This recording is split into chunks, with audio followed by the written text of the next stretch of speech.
Bom dia, Paulo Moura, cientista político, 11 de setembro de 2021.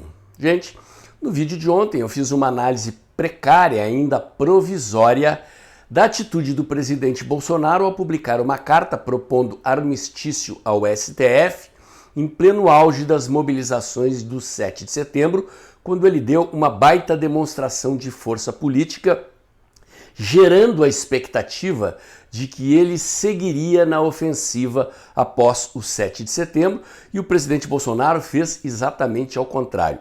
Teria, supostamente, feito um acordo de paz no qual o STF teria que apresentar contrapartidas, decisões concretas sobre demandas que o presidente Bolsonaro teria feito aos juízes do STF para confirmar este acordo de paz. Até agora, pela leitura da imprensa e pelas informações que circulam nos grupos conservadores nas redes sociais, não tenho condições de afirmar para vocês que este acordo realmente aconteceu.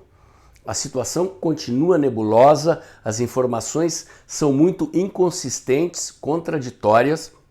A única informação que surgiu, repito, ainda sujeita à confirmação, é de que teria sido revogado o pedido de prisão de Oswaldo Eustáquio. Eu pedi para um advogado amigo meu, ele entrou no sistema da justiça brasileira, encontrou 13 petições pela libertação de Oswaldo Eustáquio e não encontrou nenhum despacho determinando a revogação do pedido de prisão. Portanto, isto é uma fonte oficial, uma fonte primária. Este advogado, meu amigo, Dr. Antônio Augusto Maio dos Santos, entrou lá no sistema e não encontrou a confirmação de que a prisão de Oswaldo Eustáquio teria sido revogada. Há também um pedido de habeas corpus para Zé Trovão, que deve ser julgado a qualquer momento. Portanto, se houve um acordo, atitudes concretas do STF terão que comprovar.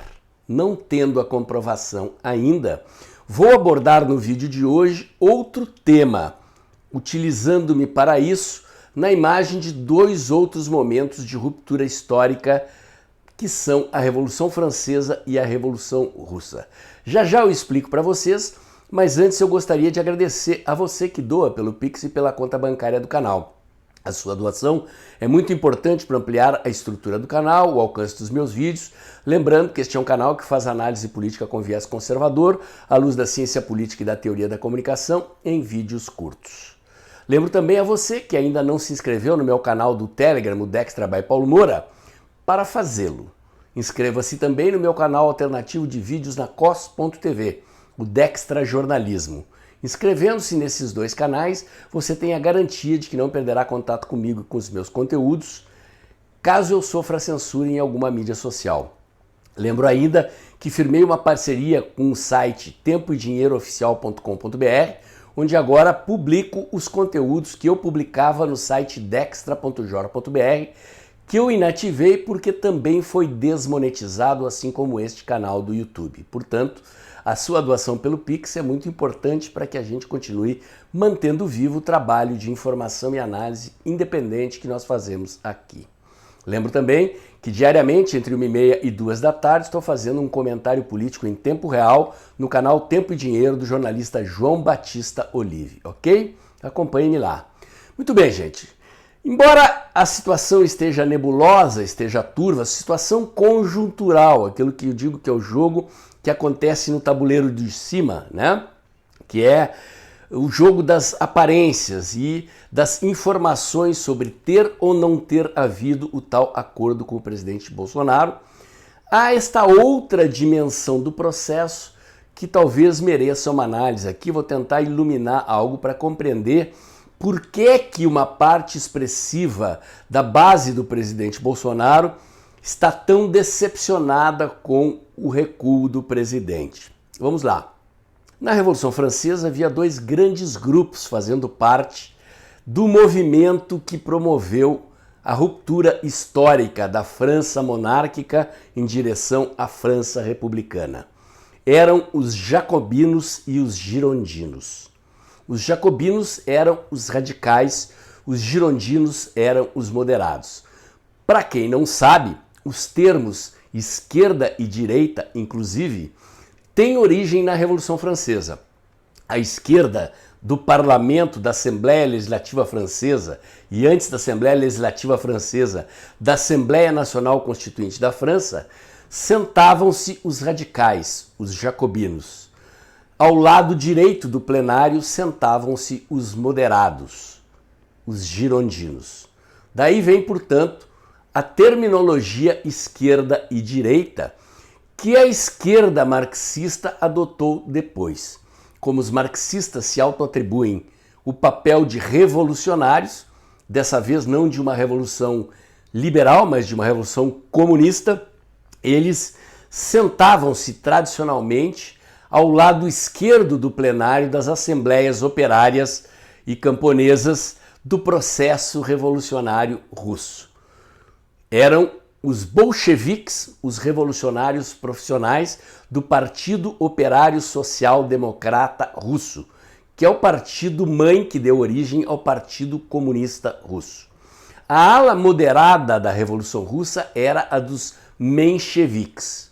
Então, os mencheviques entendiam que a Revolução Proletária na Rússia deveria repetir as etapas da Revolução Francesa, da transição do feudalismo para o capitalismo, e que deveria haver um primeiro estágio da Revolução, no qual a Rússia czarista e, portanto, feudal, se converteria numa Rússia burguesa, industrial, capitalista, para que somente depois acontecesse a Revolução Socialista. Os bolcheviques, seguidores de Lenin e depois de Trotsky, que fundiu seu partido com Lenin, dando origem ao Partido Bolchevique, sucessor do Partido Operário Social Democrata Russo, que rachou, mencheviques foram para um lado e os revolucionários profissionais bolcheviques para o outro, então tinham diferentes visões. Lenin entendia, e Trotsky também, que a revolução deveria ser conduzida diretamente ao socialismo e ao comunismo, sem etapa capitalista, dirigida pelo Partido Operário Profissional, Partido dos Revolucionários Profissionais. Então, não estou usando aqui a Revolução Francesa e a Revolução Socialista Comunista da Rússia pelo seu caráter ideológico. Uma foi uma revolução liberal, que acabou com o absolutismo, com a era feudal na França, degolou o rei e implantou a República Francesa. A outra é uma revolução de esquerda, uma revolução comunista, que derrubou, matou o czar russo, a família do czar fugiu da Rússia e implantou o comunismo na Rússia. Estou usando as duas revoluções para mostrar que, assim como no movimento revolucionário francês e no movimento revolucionário russo, no movimento conservador brasileiro existem duas grandes alas. Existem vários grupos, trocentos grupos, é outro momento histórico, são outras características, mas existe uma ala, digamos assim, revolucionária e uma ala conservadora. Revolucionários aqui porque são aqueles mais radicais, aqueles que querem que o presidente Bolsonaro conduza uma ruptura institucional. Uma minoria que defendia a intervenção militar e que cresceu, questão do artigo 142, a defesa do artigo 142, passou a ser a grande reivindicação deste grupo mais radicalizado que quer que o presidente Bolsonaro faça uma ruptura institucional. E uma ala conservadora moderada que entende que o processo deve acontecer, como diz o presidente Bolsonaro, dentro das 4 linhas da Constituição. Eu, pessoalmente, me alinho com o presidente Bolsonaro, para quem acompanha o canal aqui já sabe, defendo que o processo aconteça democraticamente, dentro da lei, da ordem, ordeira e pacificamente, como convém a um conservador. Lembro a vocês que o conservadorismo como filosofia política, como corrente política histórica, que nasce na Inglaterra, nasce em oposição à ideia de revolução. Ou seja, os conservadores abominaram o processo radical, sanguinário de revolução que aconteceu na França. Durante a Revolução Francesa, inclusive, houve um processo, digamos assim, de contra-revolução. Os revolucionários que tomaram o poder depois começaram a guilhotinar os revolucionários radicais do período anterior. Na Revolução Russa aconteceu a mesma coisa. Stalin tomou o poder, o controle do Partido Comunista Russo, assumiu o poder e mandou matar toda uma geração de lideranças revolucionárias que haviam liderado a revolução nas ruas da Rússia quando os bolcheviques tomaram o poder. O radicalismo, portanto, em duas revoluções no passado tinha estas características: uma ala moderada e uma ala radical. Rupturas aconteceram entre essas duas alas. Aqui no Brasil, ambos os grupos apoiam o presidente Bolsonaro. Eu não acho que nós estejamos vivendo um processo, digamos assim, de ruptura revolucionária, como aconteceu na França ou na Rússia nos séculos passados. Mas acho que sim, nós estamos vivendo um processo de ruptura histórica no Brasil. Ruptura no sentido de que nós vivemos desde a fundação da nação brasileira sob um paradigma patrimonialista, sistema de dominação patrimonialista do poder, ou seja, o Brasil é um país que nasceu fundado pelo Estado, antes de que existisse sociedade no Brasil, vida social, vida econômica. Os portugueses que aqui chegaram fundaram o Estado e, consequentemente, as elites políticas e econômicas nacionais se constituíram, perpetuando a ideia de que a riqueza, a ascensão social acontece não como resultado do trabalho produtivo dos indivíduos, mas sim da associação com o Estado. Do ponto de vista moral, isto é inaceitável. Mas, enfim, o Brasil se constituiu e se formou assim. Ao longo de toda a nossa história, uma casta privilegiada, encastelada no Estado ou vivendo no entorno da máquina do Estado, se beneficiando da amizade com o rei para obter benefícios próprios, às vezes inclusive legalmente, embora imoralmente, se perpetuou no poder ao longo da história. Todos os processos de mudança histórica que aconteceram no Brasil permitiram que o Brasil evoluísse, se modernizasse, mas sempre sufocando os processos revolucionários, sempre sufocando os processos de ruptura. E, para conter as rupturas históricas, esta elite se renovava, pactuava a preservação do seu poder, mudando tudo para que nada mudasse. Isto é um padrão histórico no Brasil. Gilberto Freire, um dos principais estudiosos da alma brasileira, das profundezas das raízes fundacionais da formação do Brasil, sempre chamou atenção para esse aspecto da nossa história, que é o aspecto das modernizações conservadoras, digamos, das transições por cima, das transições pactuadas.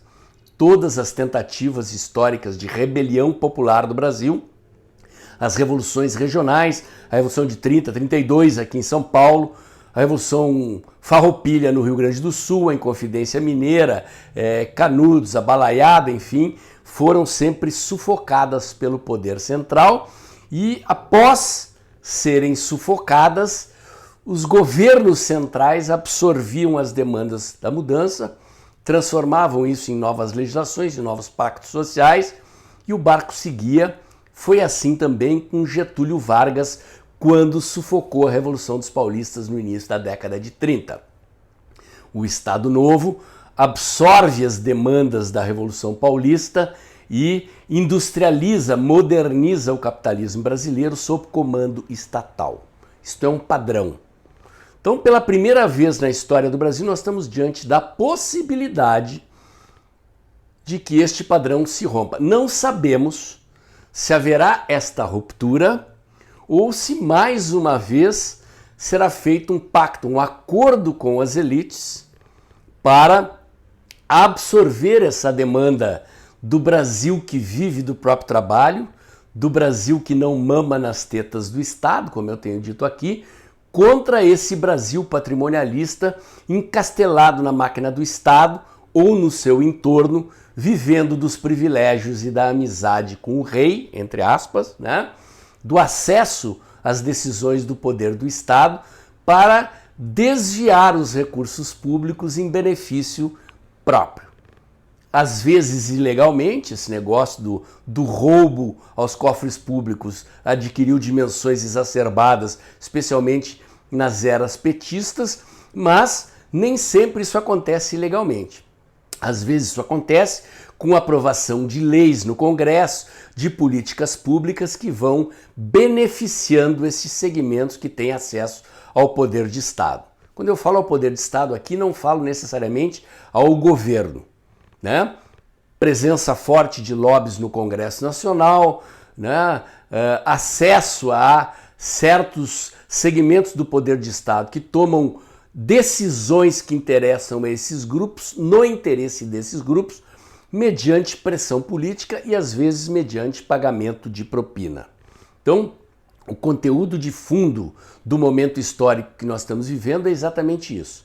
Então, eu caracterizo não necessariamente como um processo revolucionário, naquele sentido em que aconteceu na França no século XVIII ou na Rússia no século XX, mas no sentido de ruptura deste padrão histórico. Quer dizer, o Brasil capitalista de fato, que as pessoas que são empreendedoras, que vivem do próprio trabalho, que não têm acesso ao poder de Estado, às decisões de governo para obterem benefícios e nem querem isso, querem viver em paz, ter liberdade para viver, trabalhar, se organizar, expressar suas ideias sem serem punidos por isso, cansaram desse esquema e estão fazendo pressão pela mudança.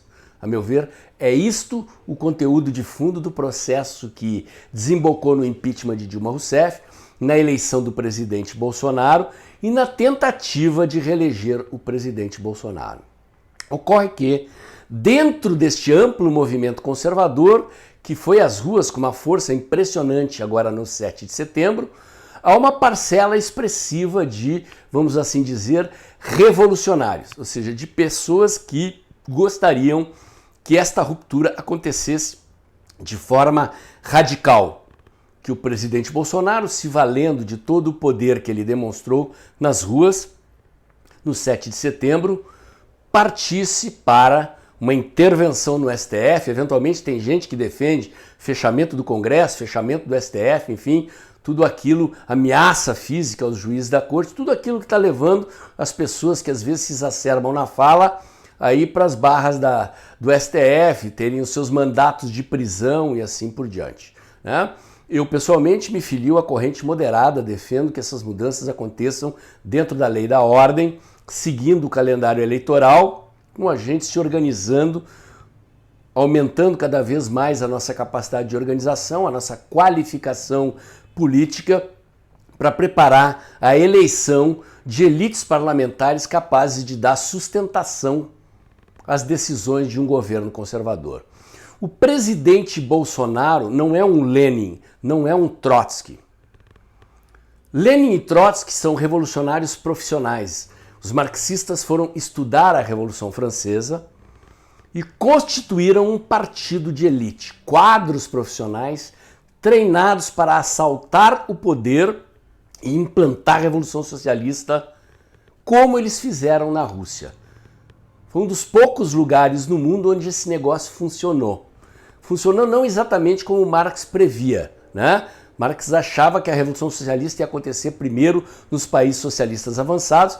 A Rússia era um país semi-feudal, pequenos bolsões industriais, quase não tinha classe operária, praticamente é um país agrário camponês, produtor de trigo e de vodka. E a Revolução aconteceu lá, mas aconteceu porque constituiu-se um partido de revolucionários profissionais que se aproveitaram da fome, da penúria, do frio, da precária situação da Rússia na Primeira Guerra Mundial, jogaram os soldados que eram filhos de camponeses contra o exército do czar, retiraram-se da guerra e implantaram o comunismo.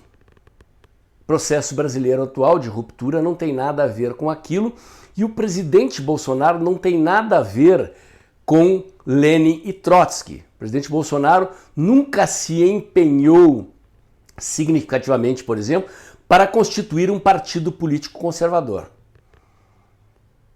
Talvez ele devesse se dedicar a isso desde o segundo dia em que ele tomou posse como presidente da República. O presidente foi resolver criar a Aliança pelo Brasil praticamente quase na metade do seu mandato, com os problemas que a gente tem. Então o presidente Bolsonaro é um líder muito mais de tipo populista do que revolucionário. É alguém que gosta da sua relação direta com a massa e que constituiu uma organização absolutamente contemporânea. Organização no sentido de que não é um partido verticalizado, organizado, com um programa de governo capaz de liderar, organizar a sociedade, conduzir a transição do Brasil para este Brasil liberal, conservador, capitalista, no qual a sociedade e o mercado conduzem os destinos da sociedade e não o Estado. Então este processo ele vai acontecendo de maneira tortuosa. Mas o que nos interessa aqui é exatamente isso, ou seja, o presidente Bolsonaro despertou nesse segmento mais radicalizado no movimento uma expectativa de que ele fosse conduzir a ruptura. E no 7 de setembro, então, essa expectativa cresceu e se expandiu. Eu tenho constatado, na minha observação das redes sociais, inclusive, que cresceu muito o contingente de cidadãos brasileiros e de ativistas que passou a apostar no artigo 142 como solução para o que o STF está fazendo. Fiz vídeo aqui no canal, já expliquei para vocês deem uma olhada na playlist aqui, vão encontrar um vídeo de meia hora que eu fiz explicando que aplicar o artigo 142 é uma coisa muito complexa e, como eu sempre digo aqui, acho que não haverá intervenção militar e acho que seria uma saída traumática muito difícil de se sustentar, por condições internas e por causa do cenário internacional. Mas enfim, as pessoas nutrem esta esperança e nutrem esta ilusão. Mesmo com o presidente Bolsonaro dizendo e repetindo que vai jogar dentro das 4 linhas da Constituição. Gente, veja, eu tenho vários vídeos meus antes do 7 de setembro alertando as pessoas de que não haveria ruptura institucional. Vou abrir um parêntese aqui para vocês. Tá? Eu mesmo não acreditando em ruptura institucional, eu tinha a expectativa que o presidente Bolsonaro fosse dar sequência ao 7 de setembro com uma ofensiva jurídica e política. Já falei disso aqui também. Mandar para o Congresso Nacional um pacote de medidas de reforma do Poder Judiciário, da legislação eleitoral, mandar para o Judiciário um conjunto de demandas, mesmo que fosse para o STF rejeitar, para acirrar o conflito, aumentar a pressão popular sobre o Congresso e sobre o STF, para ver se as mudanças saem dentro da lei e da ordem. Então, mesmo não concordando com ruptura institucional, a minha expectativa é que depois do 7 de setembro o presidente Bolsonaro seguisse na ofensiva política. E o presidente não o fez. Quer dizer, o presidente produziu nitidamente um recuo. Na Revolução Russa, gente, aconteceu um processo muito curioso. Na verdade, a Revolução Russa teve 2 grandes momentos insurrecionais. Um no ano de 1905 e um no ano de 1917, quando finalmente os comunistas tomaram o poder. Em 1995 aconteceu uma explosão de rebelião popular, uma quase tomada insurrecional do poder, e Lenin, que era o líder da Revolução Russa, constatou que os comunistas não estavam suficientemente organizados para tomar o poder e consolidar a tomada do poder. O que fez Lenin, então? Recuou, mandou os comunistas segurarem as massas, não tomarem o poder, investiu mais 12 anos na organização do Partido Bolchevique e na organização dos Conselhos de Operários e Camponeses, os soviets. Os soviets, daí vem o nome União das Repúblicas Socialistas Soviéticas. Soviet é uma palavra em russo que define Conselho de Operários, Camponeses e Soldados. Então, o Lenin, ao longo desses 12 anos, foi constituindo essas estruturas de poder paralelo, uma espécie de parlamento revolucionário paralelo, do qual não participavam os ditos partidos burgueses, não participavam dos soviets os membros das dumas, que eram os parlamentos da Rússia czarista, e à medida em que estas organizações, estes conselhos operários, iam se constituindo em poder paralelo, Lenin, então, somente em 2017, quando ele volta do exílio, em abril de 17, ele desembarca na estação de trem chamada Estação Finlândia e recebe informes e observa a manifestação de que a classe operária, a classe camponesa e os soldados russos que haviam abandonado o Exército Branco durante a guerra já estavam suficientemente organizados e assim ele determina a tomada do poder. A partir de abril até outubro, então, acontece o processo insurrecional e o golpe de Estado, a tomada do poder pelos comunistas. Gente, estou usando isso aqui como exemplo didático, ok? Observem como se comportou o líder comunista revolucionário russo. Ele produziu um recuo. Diante de uma avaliação de que o movimento revolucionário que ele comandava em 1905 ainda não tinha força para tomar o poder e dedicou, vejam só, 12 anos a mais na organização do partido e dos conselhos operários, quando então decidiu tomar o poder. A decisão de tomar o poder foi feita em abril, eles tomaram o poder em outubro. Então, gente, obviamente, não estou propondo aqui que a gente faça uma Revolução Francesa, uma Revolução Russa no Brasil, muito menos uma Revolução Comunista, né? Estou usando os exemplos da Revolução Francesa e da Revolução Russa para que vocês entendam o momento histórico que nós estamos vivendo e talvez o recuo que o presidente Jair Bolsonaro propôs. A expectativa que as pessoas têm é de que o STF vai revogar as prisões dos bolsonaristas presos ou com mandato de prisão expedido, que ele vai tirar os processos do STF e entregar para a Procuradoria-Geral da República, processos não, inquéritos, e aí a PGR pode arquivar ou dar sequência se encontrar alguma coisa, não vai encontrar crime nenhum, até porque Alexandre de Moraes até agora não achou nada, e uma série de outras decisões, por exemplo, a questão do ICMS dos combustíveis, que o presidente Bolsonaro ficou de mandar um processo para o STF na tentativa de mudar essa legislação e baixar o preço dos combustíveis, a questão da legislação do armamento, enfim, uma série de demandas do presidente do movimento conservador que o STF então se comprometeria, botei no condicional, a cumprir de formas que a paz fosse possível entre o movimento conservador, entre o presidente Bolsonaro e o STF, e nós nos conduzíssemos dentro da normalidade democrática até a eleição de 2022. Voto impresso não está entre essas demandas do acordo, se é que houve acordo realmente, né?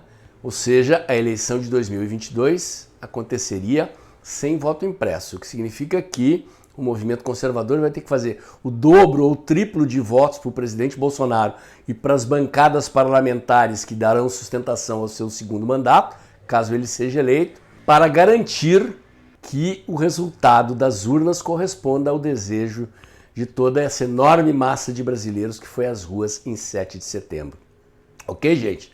Então, em determinados momentos históricos, líderes políticos podem sim avaliar que um recuo se justifica. O presidente pode ter avaliado que não haveria condições para uma ruptura institucional, mesmo depois de 7 de setembro. Lembro, repito, apesar das pessoas terem a expectativa de que o presidente rompesse a legalidade, o presidente sempre disse que jogaria dentro das 4 linhas. A frustração, portanto, é daqueles que tinham uma expectativa que o presidente fizesse algo que ele anunciou que não faria. Eu mesmo confesso, fiquei um pouco frustrado porque eu aguardava, como eu disse aqui, uma ofensiva política e não um recuo. Mas enfim, espero ter iluminado vocês com os 2 exemplos das experiências históricas revolucionárias do passado para ajudá-los a compreender o momento que nós estamos vivendo. Espero de novo ter sido didático, claro e explicativo. E se você gostou, curte, comenta, compartilha, bota o dedãozinho lá, aperta o sininho para o YouTube avisar você quando tem vídeo novo no canal. Inscreva-se aqui no meu canal. Inscreva-se também no meu canal alternativo do Telegram, o Dextra by Paulo Moura, no meu canal alternativo de vídeos na cos.tv, o Dextra Jornalismo. Acompanhe diariamente as notícias que eu agora publico no site tempoedinheirooficial.com.br. E lembre-se, gente, o Pix é fundamental. Continua aqui no canal, continue nos meus canais alternativos, mas para que esse trabalho independente de informação e análise continue, eu preciso do apoio de você. Se você já fez o seu Pix desse mês, meu muito obrigado. Se não fez, sempre é tempo. Até o próximo vídeo.